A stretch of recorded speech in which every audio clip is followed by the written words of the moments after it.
सादर नमस्कार मित्रों, आपका 89वें एपिसोड में स्वागत है। आइए हम नए सद्वाक्य से इस एपिसोड की फिर से शुरुआत करते हैं। हो के मायूस ना, यूं शाम की तरह ढलते रहिए।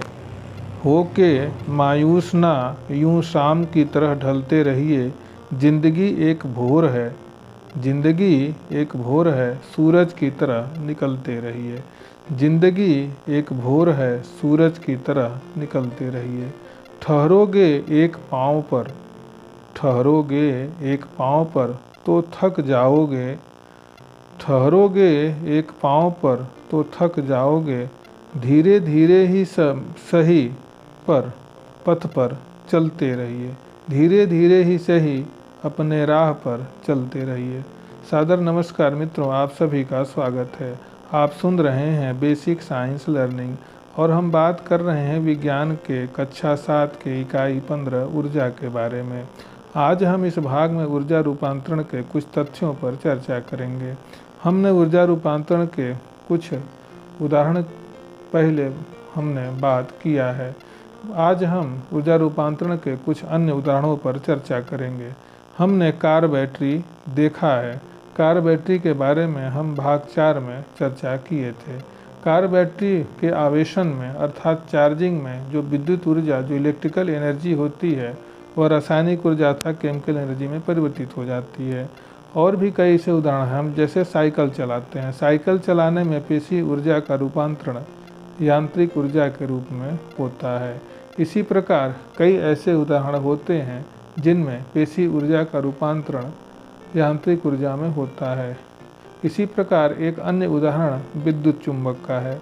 विद्युत चुंबक, जिसे हम इलेक्ट्रिक मैग्नेट कहते हैं, इसका विद्युत चुंबक में विद्युत ऊर्जा का परिवर्तन जो होता है वह चुंबकीय ऊर्जा में होता है, अर्थात इलेक्ट्रिकल एनर्जी को हम मैग्नेटिक एनर्जी में कन्वर्ट कर देते हैं, जिससे हम कोई भी भारी भरकम लोहे के सामान को क्रेन द्वारा आसानी से हम उठा सकते हैं। इसी प्रकार हम हर जगह इसका प्रयोग करते हुए देखते हैं। खासतौर से स्क्रैप आयरन उठाने में इस इलेक्ट्रिक मैग्नेट का प्रयोग सबसे अधिक किया जाता है। या भारी भरकम सामान, लोहे का सामान उठाने में भी हम इलेक्ट्रिक क्रेन का प्रयोग करते हैं, जो इलेक्ट्रिक एनर्जी को मैग्नेटिक एनर्जी में बदल देता है। हम इलेक्ट्रिक जनरेटर हर जगह देखते हैं।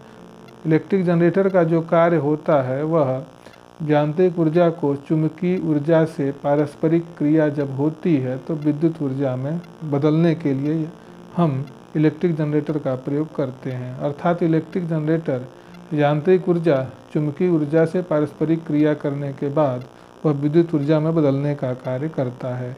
इसलिए हर जगह इसका प्रयोग, जहाँ बिजली नहीं होती है वहाँ पर इसका प्रयोग किया जाता है। फिर इसी तरह से ऐसे कई उदाहरण हैं। विस्फोटक, जैसा हम पटाखों का प्रयोग करते हैं, विस्फोटक युक्त जो बम होते हैं आदि में भी रासायनिक जो ऊर्जा होती है वह ऊष्मीय ऊर्जा तथा प्रकाश ऊर्जा में बदल जाती है जब विस्फोटक का प्रयोग हम करते हैं। इसी प्रकार विस्फोटक कई प्रकार के होते हैं। हम देखते हैं अक्सर कि जब हम विस्फोटक चलाते हैं तो क्या देखते हैं, उसमें विभिन्न प्रकार के रंग बिरंग दिखाई पड़ती है। इसका मुख्य कारण यही है कि इसमें कई प्रकार के हम धातुओं का प्रयोग करते हैं जिससे इनका विस्फोट रंग बिरंगा दिखाई पड़ता है। आगे हम जैसा कि जानते हैं कि जब एक प्रकार की ऊर्जा का किसी अन्य रूप में रूपांतरण होता है तब ऊर्जा का कुछ भाग ऐसे रूप में बदल जाता है जिसका उस समय उस स्थान पर कोई लाभ नहीं होता है। उदाहरण के लिए जैसे मशीन आदि में यांत्रिक ऊर्जा के रूपांतरण में घर्षण के कारण जो ऊर्जा का कुछ भाग ऊष्मीय ऊर्जा, ध्वनि ऊर्जा एवं प्रकाश ऊर्जा में बदल जाता है, जिनका उस समय कोई उपयोग तो नहीं होता है, परंतु मशीनें गर्म होकर खराब हो जाती हैं। इस प्रकार विद्युत बल्ब में संपूर्ण विद्युत ऊर्जा प्रकाश ऊर्जा के रूप में नहीं बदलती है। इसी प्रकार कई ऐसे इंजन होती हैं जो पूरी तरह से उनका रासायनिक ऊर्जा पूरी तरह से यांत्रिक ऊर्जा में परिवर्तित नहीं हो पाती हैं, परंतु कुछ भाग उसका ऊष्मीय ऊर्जा के रूप में बदल जाता है, जो उसके खराब होने का कारण बनता है। मशीनों के कल पुर्जे के बीच घर्षण के कारण जो यह पुर्जे होते हैं वह गर्म होकर के खराब हो जाते हैं। इससे बचाव हेतु मशीनों में नियमित रूप से स्नेहक या लुब्रिकेंट का प्रयोग होता है, जिसे हम मुख्य रूप से हम ये कह सकते हैं कि स्नेहक या ग्रीस हमें लगाते रहना चाहिए। इसी प्रकार कई सारे ऐसे उदाहरण हैं जिनका प्रयोग हम मशीनों में पर करते हैं। ख़ास तौर से कई ऐसे मोबिल आयल हैं जिनका प्रयोग हम ऐसे मशीनों में करते हैं जिससे कि उनकी जो दक्षता है बनी रहे। इसी प्रकार और भी जैसे डीजल इंजन हो या पेट्रोल इंजन हो, इलेक्ट्रिक जनरेटर हो या कई बड़ी बड़ी मशीनें होती हैं जो हर जगह बिना स्नेहक के कार्य नहीं कर सकती हैं। बिना स्नेहक कार्य करने से उनकी जो दक्षता होती है कम होती है या मशीन जल्दी खराब हो जाते हैं। इसलिए स्नेहक का प्रयोग करने के बाद उन मशीनों की दक्षता पहले से अधिक बढ़ जाती है और मशीन ज़्यादा दक्षता के साथ काम कर पाते हैं और जल्दी खराब भी नहीं होते। इस प्रकार हम कह सकते हैं कि हमें मशीनों की दक्षता अधिक करने के लिए हमें स्नेहक अर्थात मोबिल या ग्रीस का प्रयोग करते रहना चाहिए, जिससे कि मशीनें जल्दी खराब न हो। तो हम कह सकते हैं कि चाहे कोई भी मशीन हो उसकी दक्षता पूरी तरह से 100% नहीं होती, अर्थात उसका कुछ न कुछ भाग ऐसा होता है जो हम उसका प्रयोग नहीं कर पाते।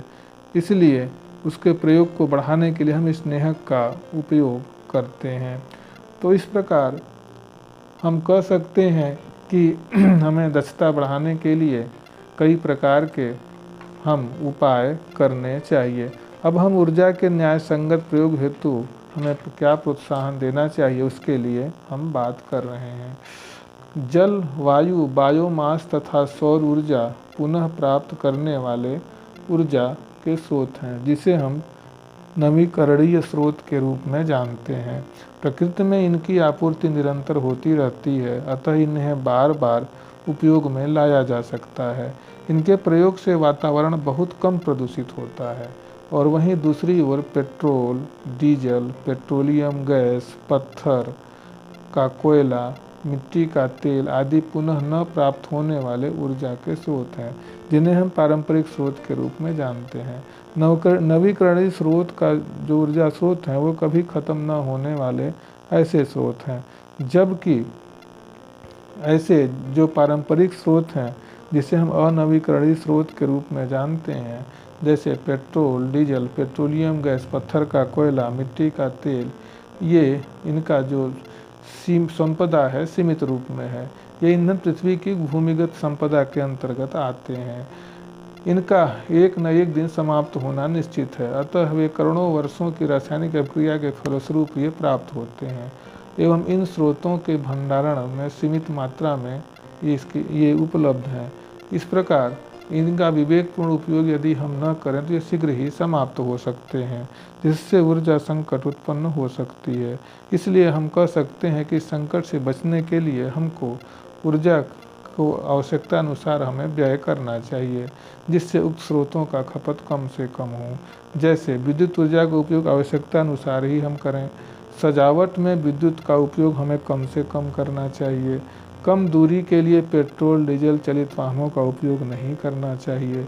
सूर्य ऊर्जा का एक अच्छा स्रोत है, अर्थात अनवरत स्रोत है। अतः ऐसी युक्तियों को हमको विकसित करना चाहिए जिनसे सौर ऊर्जा को हम अधिक से अधिक उपयोग में ला सकें। उसी तरह से जल ऊर्जा को भी हम आसानी से प्रयोग में ला सकते हैं। ये सभी नवीकरणीय ऊर्जा के स्रोत हैं जिनका उपयोग हम बार बार कर सकते हैं। अतः हमें ऐसे कई तकनीकों का इस्तेमाल करना चाहिए जिससे हम नवीकरणीय ऊर्जा स्रोत का उपयोग बार बार कर सकें, चाहे वह सौर ऊर्जा हो, जल ऊर्जा हो, वायु ऊर्जा हो, बायोमास हो या अन्य स्रोत हो।